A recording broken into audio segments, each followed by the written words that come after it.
Okay, great. Good afternoon, everybody, and welcome to Crowdfunded Impact Session. It's, I wish I could say it's great to see you all here. It's a little bit difficult with the lights over here, but thank you all for coming. We will run a joint session, myself and Bruce Davis, whom I'll introduce in a second. A little bit about myself.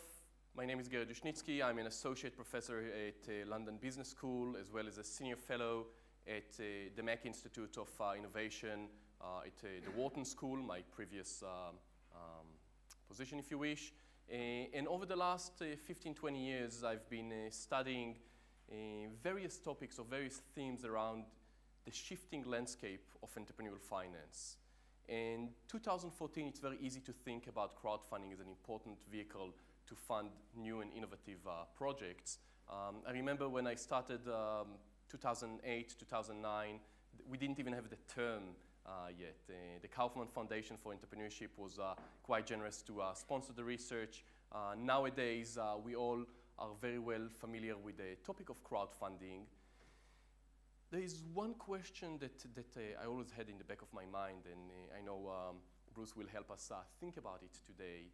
And that is, does it matter? Does crowdfunding have impact? Can we crowdfund impact? Now, it's a very open-ended question. And before we actually get to addressing that, just to maybe level the playing field, what is crowdfunding? It's a very big tent. One definition is basically leveraging the internet in order to raise a lot of small amounts from thousands, even millions of individuals towards a certain cause or a business venture. And as I mentioned earlier, 2014, it's a term that many of us have probably heard of. I was curious to take the pulse in the room for a second. How many of you have committed funds, have invested or backed a project on a crowdfunding platform? How many of you? Okay, so this is about a quarter of the people in the room. How many of you have fundraised through a crowdfunding platform? How many of you have raised money through a crowdfunding platform? Interesting. I would actually think that those would be the people that would come here more than the other way around. But we have a sense of knowledge about this industry. A little bit about the history. I don't know, Bruce, maybe you know better, but I found it to be a little bit of an urban myth in terms of what was the actual first crowdfunded project. I don't know if you know what was the first one. Supposed to be the Marillion album, yeah. Okay, so that's, the blogosphere has that as the one. Some digging suggests different starts point. It's definitely the case that Zopa, which you were intimately involved with, as well as a few other platforms in the early mid-2000s have really marked the beginning of the crowdfunding phenomena.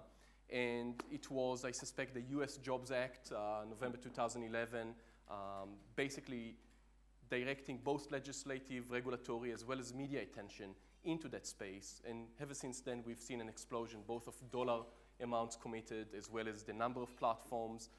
Some recent estimates I've come across basically put it at 500-600 platforms. I suspect we are counting even further more than that. Mm-hmm. And if I go back to the question of impact, does crowdfunding have impact?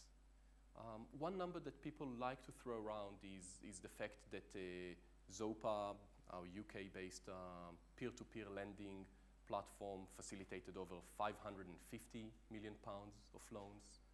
Its US counterpart, Lending Club, facilitated over $4 billion of fundings. If you look on the reward-based platforms, not only did Kickstarter, I guess one of the leading platforms, facilitate over $1 billion of investments, but they even have an Oscar, okay? So this is where we clap. So we have the first Kickstarter crowdfunded-based Oscar winner, 10% of the Sundance Festival entries recently have been crowdfunded, and so on and so forth. Which for me is an indication of impact, but I couldn't help but doing the following exercise. I looked at Kickstarter last night, and I went onto one of the categories, games, video games. there were 455 live projects. Please back our video games or board games projects. 455. That's more than 20 times the 24 projects that are currently live on the UK Research Centre platform, crowdfunding platform. And so we have a lot of energy and a lot of projects in the video game, much fewer in the context of the life sciences. And this is the question that I wanted to ask today. It's great that we've reshaped the film industry and we are making a dent in the video game industry, but what about the life sciences? What about clean energy? And so I'm delighted to have with us Bruce Davis. Bruce is a crowdfunding veteran, currently managing director of Abundance, the first regulated investment crowdfunding platform, also involved part of the founding team of Zopa, one of the first crowdfunding platform, as well as director of the UK Crowdfunding Association. And Bruce has been kind enough to kind of give us the inside scoop, if you wish, his experiences for over a decade of being involved with the crowdfunding platform. Just a little bit in terms of the structure, we'll engage in a bit of a conversation. Ideally, we'll have some time to take questions from the audience, and we'll aim to finish just over the 4:15 mark. So with that in mind, I'll turn the stage to you, and you're a managing director of Abundance, which is, those of you who've been traveling in the tubes recently probably have seen very big adverts for Abundance. Can you introduce the platform? Tell us a little bit about your mission statement. So Abundance was set up with a simple aim, which was to allow people to invest directly into initially renewable energy projects, but ultimately into all sorts of types of public infrastructure and businesses. But in terms of crowdfunding, we do it slightly differently. We're looking at getting people to basically invest via debt and through a regulated platform. So when we launched Abundance, Kickstarter was obviously existed as a donation model. Peer-to-peer lending, which I'd been previously involved with, was operating at that point unregulated, or self-regulated, and hadn't convinced the government at that point that they needed to be regulated. And so what we said was we would create a mechanism, and the basic kind of test of that was, could someone invest for £5? So could I get an investor to make a direct investment with a company from just £5? And in renewable energy, up until that point, the minimum investment values were in the sort of £10,000 mark to be part of, say, a tax scheme like an EIS scheme or a private equity fund. Those types of vehicles are doing quite a lot of very good business, buying up solar parks and wind farms and making good returns. But it wasn't accessible to your everyday person. The average person does not have £10,000. They're lucky if they've got £100. So that investment needed to be opened up. And so the Abundance platform is designed to do that. So we issue debentures on behalf of companies that form PLCs, and we market those debentures to retail investors wherever they may be. So you will have seen our big pink ads on the tube maybe, and on railway stations and in the press. That's our first brand campaign that we've done. It's been very successful actually. We sort of brought new investors onto the platform in larger numbers than we expected. Because I think it was tapping into something, which is, whilst I think you're right that Kickstarter is, I think it's based on this sort of the idea of, rather than consuming things that other people have decided you want, why not create the things that you want to consume?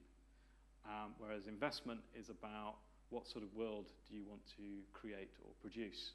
That's the essence of money, and the essence of investing is producing activity. And arguably, we are rather divorced from that. When you invest in a bank, the bank decides for you. Now, you can pick a bank that you might think is more ethical, but still, you're saying that actually that person knows more than me. Maybe they should be my investor-in-chief. But I think what Kickstarter helped create, what Zopa kind of demonstrated is, actually, we're perfectly capable of making decisions about where we want our money to go. They may or may not be good investment decisions, but they certainly reflect our values and our ethics. And therefore, we feel more comfortable with that type of investment. So that's the real sea change that we're seeing. It's kind of a cultural shift away from trusting institutions and towards trusting ourselves a little bit more and our money to reflect our values, rather than our money maybe to reflect our our personal net wealth. Excellent. And so I wanted to dig in a little bit on that topic. And as I've mentioned earlier, crowdfunding is a very big tent. It includes many different platforms. There are hundreds of them out there. And in an attempt to do or put a little bit of order or structure around that landscape, one typology that people have been using is that 3 or 4 broad categories based on what is it that motivates individuals as they want to take more ownership over their money. So we have the donation and reward-based platforms. Kiva and Kickstarters would be 2 examples of those, where ultimately you commit your money because you believe in the cause. And whether you get that T-shirt or that signed CD, that is secondary. And on the other hand, you have these other platforms, either debt-based, with peer-to-peer lending being a big chunk of them, or equity-based platforms, where individuals invest in order to seek financial returns. And as we've talked a little bit offline, what's interesting is that the reality of it is that individuals don't just adhere to these 4 clear categories. They probably have some balance of all of these dimensions together. So if I were to ask you, you have now, Abundance have now supported over £6 million in projects from hundreds of individuals. When you talk to these people, when you interact with the people who invested on the platform, what is it that makes them take the money and rather than investing it in all the existing vehicles out there, choose to invest it to Abundance? I think you can divide the motivations broadly into 2 categories. I think there's those who are more financially motivated, who would see alternative finance as an alternative asset class, which is largely uncorrelated with the other investments that they have. So you can see quite a high degree of correlation at the moment between the bond market and the equity market. And a relatively uncorrelated asset class is renewable energy or startups or business raising money in what you might define as the real economy. So people feel a bit more comfortable with assessing the risks in the real economy. And then the other group are the more ethically motivated, not ethics necessarily in the sense of environmentalism, although there's a degree of that. I think it's more about an ethics of what we call sort of democratic finance, an ethics of personal control, desire to project one's values into the world and express them in different ways. And one of the ways you can express them is to say that you've made an investment into a renewable energy project, or to say that you've backed a startup or backed a social business with your money. So it's a kind of replacement for that kind of dull dinner party conversation about property values. It's now shifting over to what startups you've got. And I'm sure then it will also get boring. But you know, it's still kind of interesting to say that yes, I'm currently losing money in the startup market as opposed to losing money in the property market. You know, but I think that's the case though. So people understand the risk. So in startups, you should expect to lose 80% of the investments you make. They will go bad, but the 20% that are there, the returns on those investments from the US industry is around 22% IRR. So and in the UK, we have tax incentives which make that even more attractive. So you're getting back 50% of your initial investment with a CDIS scheme. Now, that's it's important context because what you're saying about the Jobs Act is relevant. The UK has the best regulatory regime for crowdfunding in the world at the moment. It's the easiest to work with. It allows the retail investor to make an investment directly. There are no particular hurdles that retail investor needs to make, apart from state that they're not doing more than 10% of their investable portfolio in their first couple of investments. Beyond that, it's all the normal systems and controls you would expect from being FCA authorized. So I want to get back to this issue in a second, but maybe first to develop the issue that you mentioned earlier, which is there are 2 different pools of individuals that probably seek out investment through Abundance. One of them is financially orientated and the other one is more ethically orientated. I believe that was the term that you've referred to. And in the conversation around, and especially when you hear policymakers and others talk about it, one of the big promises of crowdfunding is in unleashing this pool of capitals that previously might not have been flowing through a certain direction. All of a sudden, the crowdfunding platforms will allow you to allocate them into the activities that they're interested in. Now, the reality of it is that, as you've mentioned, some of them might be financially orientated, others might be ethically orientated. As crowdfunding mature, to what extent do you believe we can observe individuals investing on multiple platforms for the multiple different sets of values that they had here. And just to maybe put that in perspective, I remember one person came up to me and said, I have a project that is both financially sound but also has an important social dimension. Should I fund part of it on one platform, and I won't name names, and the other part on another platform that lives true to the ethical elements, maybe benefit from the terms associated with each category and so on and so forth. And in my own research, what I came across is a phenomenon that I tend to call crowd monogamy. And if you look at just two observations, number one is that most projects that are successful at raising the money that they require are those that have a significant uptake early on, so that there's this momentum in funding. That's observation number one. Observation number two is that if you actually look at many of the platforms, and I actually have not, the disclosure, I haven't run it on abundance, but if you look at many of the platforms, most people that invest in a project are one-off investors. So 80 to 85% of the investors have only invested in a single project. Basically, it's your grandma and your uncle and maybe a childhood friend. And what that means is that if you want to get at that momentum, and it's a one-off investment, you are mobilizing your own social network, which alludes to this crowd monogamy. The crowd will only play on one platform, and any other motives or any other platforms that might appeal to other motives might not get as much traction. I mean, I think it's the case because, as I said, with Kickstarter and to some extent with some of the equity platforms, they're sort of intensely relaxed about that situation because they are focused entirely on getting projects onto their platform. And they require the projects to do all of the PR. They do very little of their own. I think Abundance, in a way, predates that because we came in to develop an investment product. So we're developing a relationship. So the average number of investments made by any individual is over three. And the average investor has invested £6,000 across those three projects. So we've already reached the levels that Zopa now has after 10 years from their individual investors on average in 2 years. And that's because we're focused very much on building a customer relationship and building and having flows of information to our investors to encourage that relationship. And yeah, the Crowdcube numbers, I think about 50% is only one investment, and that will probably be someone that knew someone doing that startup. So they've invested less in what we would define as kind of investor relationships. They see more important for them to invest in growth of their platform by generating more projects.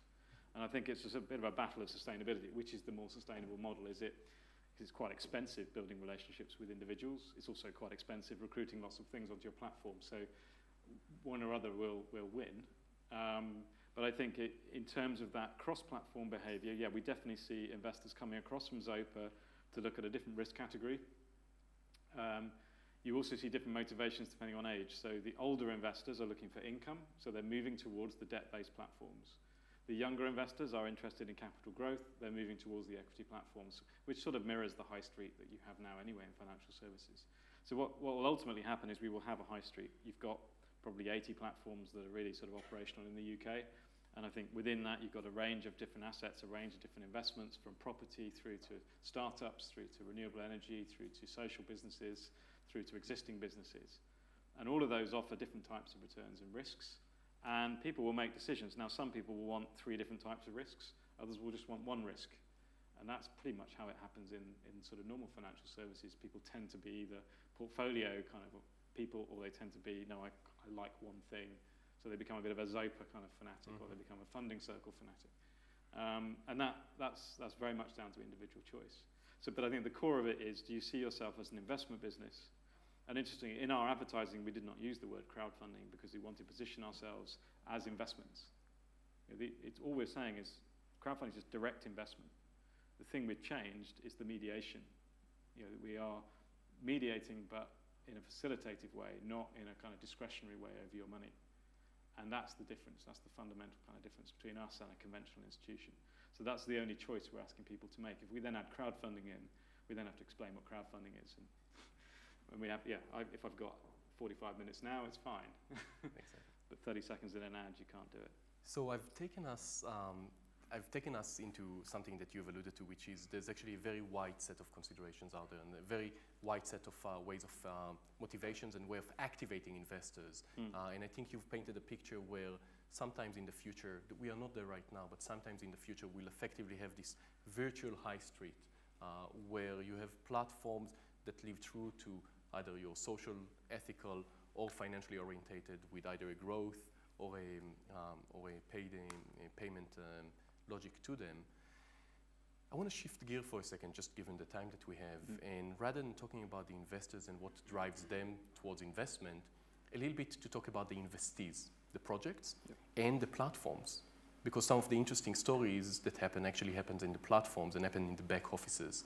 Now, we've spent some time, and you've described to some detail a lot of the efforts, frankly I can call it scars, that you've accumulated over the years in putting the back office in place to support all of this value to investors and investees. Maybe just in a couple of minutes, what is unique about the Abundance platform that allows it to offer that value? Well, I guess we tried to construct Abundance a bit like EasyJet went about trying to take on British Airways, which is to do all of the things that a bank does, but to do it as simply and cost effectively as possible, coming back to that £5 minimum investment goal. So we very much built the technology ourselves, because if we'd gone and bought it off the shelf, it would have been too expensive to achieve that goal. And I think what's happened is that the ability to build what is effectively a banking system now exists in the heads of a large number of developers and in open source software that's available all over the place. So this is one revolution that's occurred. It used to be quite a little cozy relationship between the software providers and the banks and the ability of new entrants to come into the market. That cozy relationship has been broken up. There's still some cozy relationships around payment systems, but the government's actually taking a long, hard look at that. On the other side, the FCA and the FSA, well, now there's a much simpler process for going through the authorization. I mean, Abundance took 2 years because we basically had to convince the FSA at a time when the banking system was blowing itself up that we were not about to sort of chuck petrol on the flames. And actually we were the reverse. We were providing diversity in a financial system that was breaking because of a lack of diversity. So I think that, coming back to that virtual high street, the benefit to the investees is that they now have some choice in the way they raise money. So I wouldn't say that crowdfunding is the better alternative, if you see what I mean. It is the alternative. Before that, we hadn't got any alternatives. You went through particular processes, and it was very much about who you know rather than what you knew, got you through that process. Now we have competition and choice, which should improve the overall market. I don't want to see banks disappear. I'd like to see them be about 40% of the market rather than 90%. Okay. But they shouldn't be as dominant as they are, but that will only occur if we have real competition from the different crowdfunding platforms themselves. So, and couldn't be a better cue to the next question. When I did a quick show of hand, none of you have yet raised funds on a crowdfunding platforms, but maybe it's a consideration either for you or for the entrepreneurs that you know.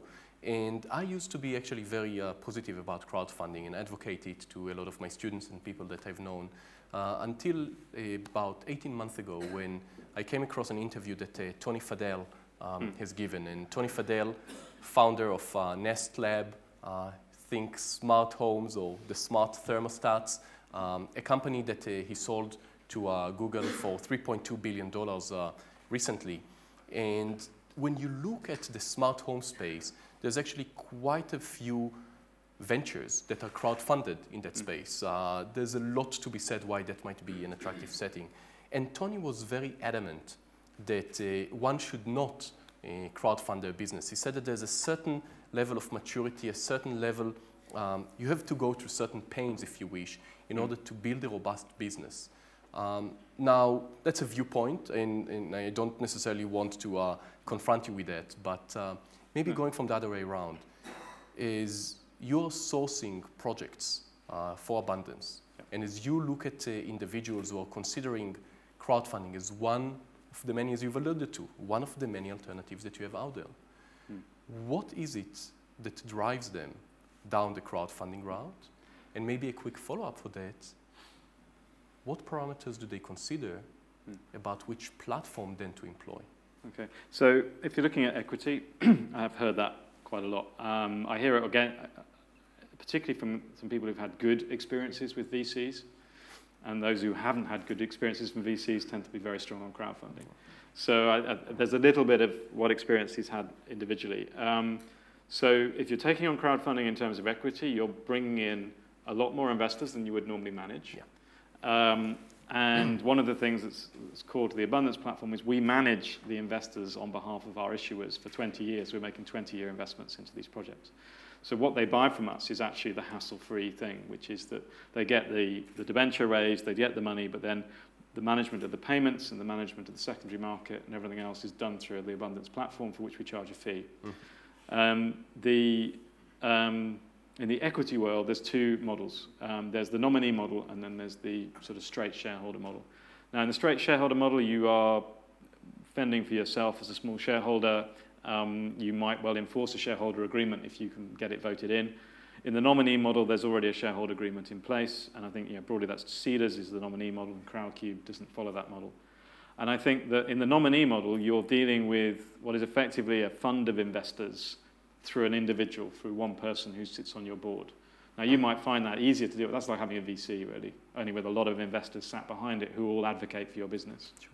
In the Crowdcube model, you've got a lot of investors you have to deal with directly, and some businesses are good set up to do that really well, and some are not. And interestingly, the more tech-savvy are more likely to be able to manage the sort of social media requirements to manage an investor base of 250 or 500 investors, whereas in the nominee model, it all goes through a single portal. So I think that it depends on their experience of the crowdfunding platforms. It depends on the crowdfunding platform's attitude to its investees.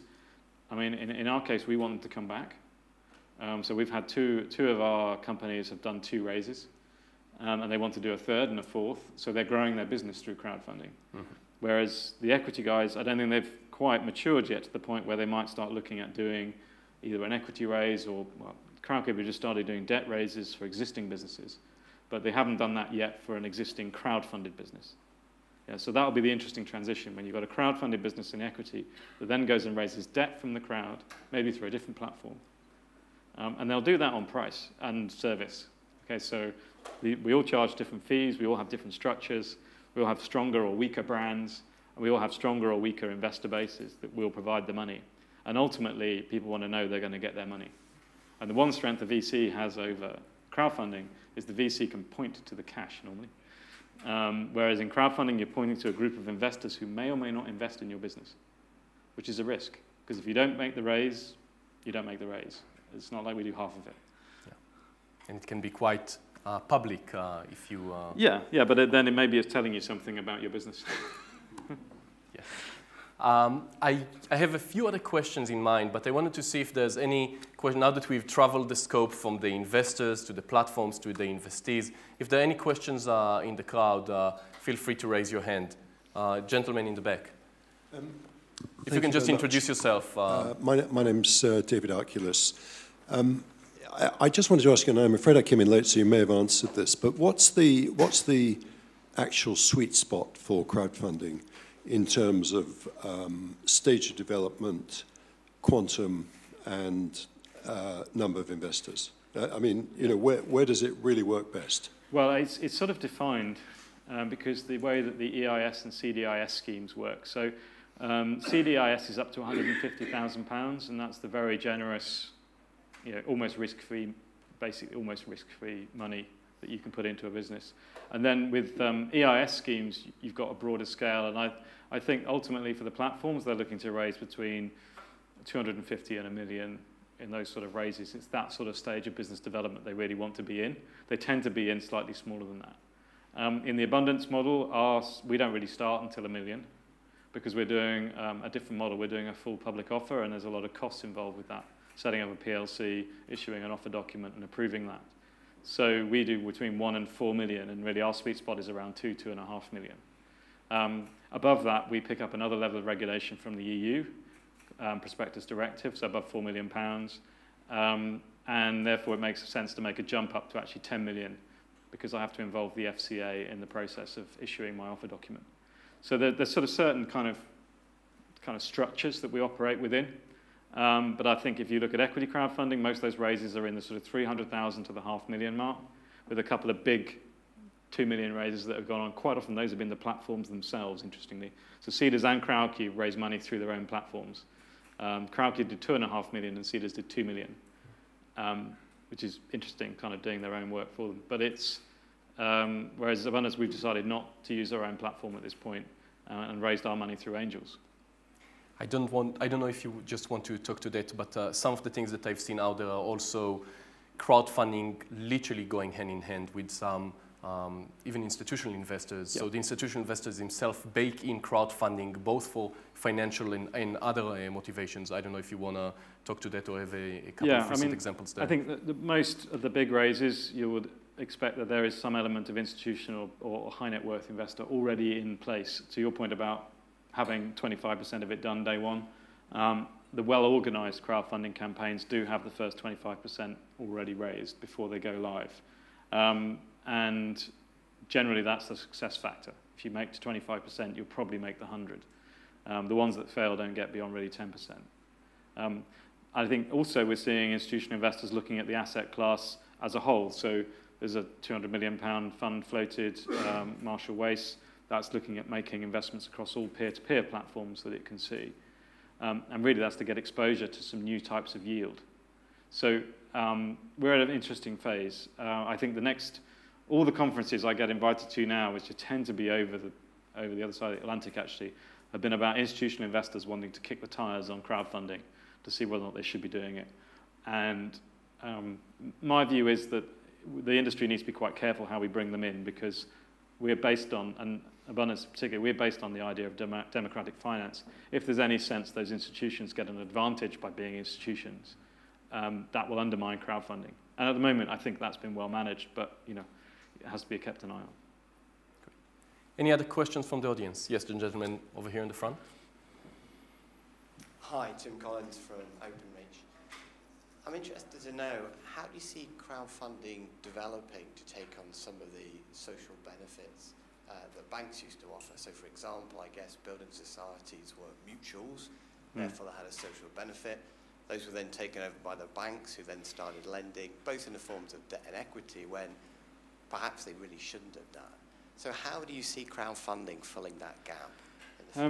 Well, that will depend on the platform a little bit. The issue with the building societies was that they kind of thought that the shareholder model would be more efficient and would spread the benefits more widely, be able to raise more capital. And building societies are still held back by their ability to raise capital.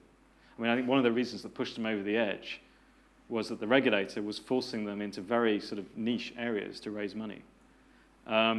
So as a PLC, they had a lot more freedom. Now, the issue with that freedom is they then used it. But I think in the crowdfunding model, our scalability isn't really based on our sort of governance. What we're there to do is to make sure that the investees and the investors are treated fairly on both sides. And it's transparent the way it operates. So we see our model being more scalable than the building society model because we don't have to hold capital.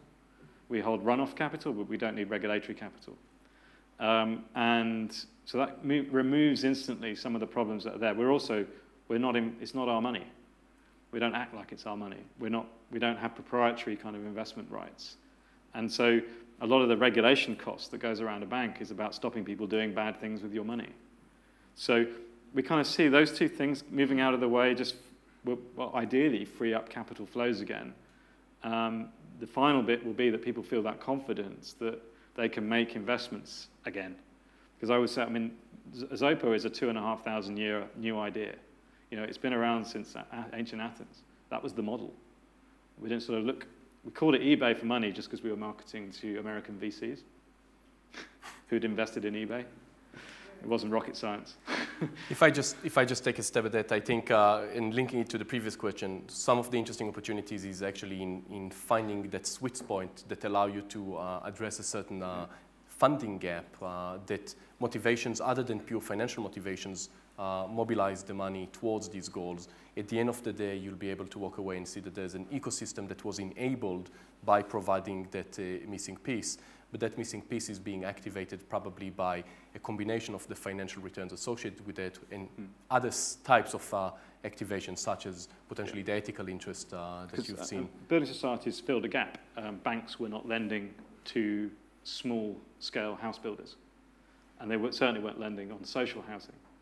So building societies stepped in to a gap in the market. We've now got gaps in renewable energy. Banks aren't lending to that. They're not lending to SMEs in any particular large amount.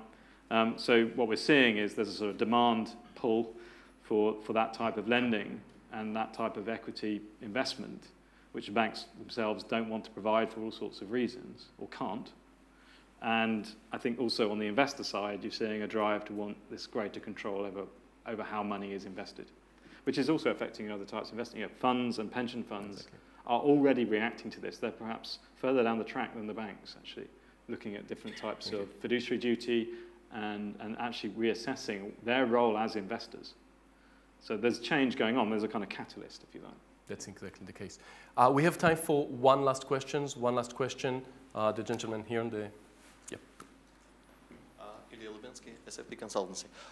Bruce, you mentioned this interesting comparison with EasyJet towards the incumbent airlines, but EasyJet is still in the same business of moving people on the planes. If we take a cynical view, can we just say that you are essentially facilitating equity investments, but because it's called differently, so you are able to avoid all the layers of the regulations which accumulated over the years? Well, the answer is no, because we are as regulated as a bank for all the things that we do, and we just don't do the things we don't think are necessary. So the thing we didn't think is necessary, in our case, long-term lending, so the myth is propagated that people do not lend long. Well, they do, because they do it through our platform. And in fact, they prefer it. So there's a kind of the need for a deposit-taking institution to get involved in mediating these decisions and asset allocation. When you look at the bank's capability to do asset allocation, it's all driven by a computer. Not in an office. And I'm not a big fan of the let's go back to the bank manager model, because I actually don't think their asset allocation was brilliant either, because we blew up banks in those days too. So I think what we're saying is the asset allocation that goes on, does it have to be just done through some sort of credit risk assessment, or can we do it through a mix of social and financial indicators? To take the case of Zopa, we used eBay and its ability to regulate a market as the basis for regulating a market. It was a $30 billion market that, you remember, when eBay launched, we were all going to get mugged in our homes. Yeah, because why would you deal with complete strangers who are going to hand you cash at your door? That won't work. Well, it did. And it did because human beings generally work things out. So that kind of positive attitude we applied to the Zopa market. I think then, in terms of crowdfunding, we are regulated. And Abundance's regulation is probably more stringent because we're a smaller company. I'm the authorized person. This was the thing. The three of us sort of sat there in our first training session. It was the three of us that go to jail. We don't have a compliance department that sits underneath us and takes the flak. So in that respect, we're much more regulated. I'm face-to-face with the regulator on a monthly basis. And that's quite interesting, how it changes you. You were commenting on this. I used to be an anthropologist before I was a financial person. Now I'm spending a day a month at the FCA, which is great fun. And on that happy note, I'm mindful of time. What I wanted to do is I just wanted to ask you to, if you can all fasten your seatbelts, I want to take you up at 30,000 feet. So from having face-to-face meeting with the FCA, a couple of takeaway points that I would say that fundamentally are interesting to where crowdfunding will go forward and ultimately will affect the extent to which it can create impact. And I think the first question that came up, and you've alluded to it on a number of occasions, is what is the role of crowdfunding within the broader spectrum of funding? And you've painted a world where, a little bit like the GLS motto, it all happens in a virtual high street where actually all of these will be enabled through a reward-based crowdfunding, ethical-focused crowdfunding, and equity or debt-based crowdfunding. Another picture is one where we actually see how crowdfunding come to some sort of an equilibrium with existing investors, be that angels, be that VCs, and we've already seen a couple of examples that you've alluded to. And so looking at crowdfunding within the broader financial context, I guess, finding its equilibrium, that's the first question that I would pose that will ultimately affect its ability to plug those funding gaps and actually drive impact. The second question I think that came up over here was within the world of crowdfunding, which platforms will have the leg up? And you've been effectively descriptive, saying let's see which of these models will play out. I think the point that I would like to echo is that a lot of what we as retail investors looked at is probably the immediate terms. And I think as we are going to longer-term horizons, what we really need to do is also lift the hood and look a little bit at the structure that's in place that can support the kind of long-term investments. And so within the crowdfunding platforms, looking at how these platforms enable that service will ultimately determine the longevity and ability to drive impact overall. So to the extent that you guys have examples, success stories, or horror stories, this is my day job to collect them and diffuse them to the world outside, so feel free to reach out to me. And with that, I wanted, if you can please join me in thanking Bruce Davis for sharing his insights. Thank you. Thank you very much.